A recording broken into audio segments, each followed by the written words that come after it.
we think about accounting and finance in the aerospace industry, the way you learned it in college, if you think about a P&L, and the way they do it in aerospace is different. And there are a lot of reasons why this is. Since you don't build products and then try and find customers who want to buy them. From an accounting perspective, it's about the backlog. It's winning a contract to work on a big project, the F-35, a bomber, right? Those are big programs. They're going to last many, many years.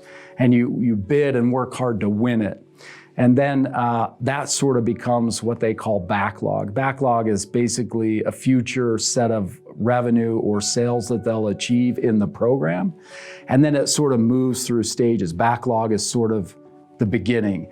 That's not a sell, it's not recognized on the P&L, but that backlog is future sales the company will generate as it executes across one of these big aerospace programs. Then the backlog gets funded by their customer. The customer actually allocates resources for that initiative, and then that's funded backlog. And then funded backlog turns into orders, and then orders turn into what the company recognizes as sales. And so there's a lot that goes on before a sell is ever recognized on the P&L. As a matter of fact, they use the percent completion method for recognizing sales, right?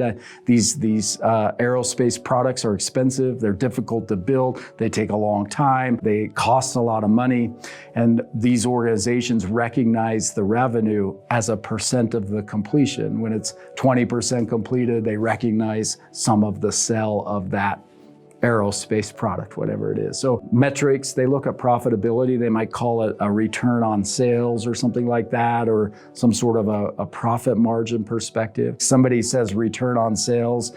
I've heard that metric in the aerospace industry a little bit. That's not a common metric that's used outside of aerospace. Someone will say, I'm not in sales. I don't do that, right?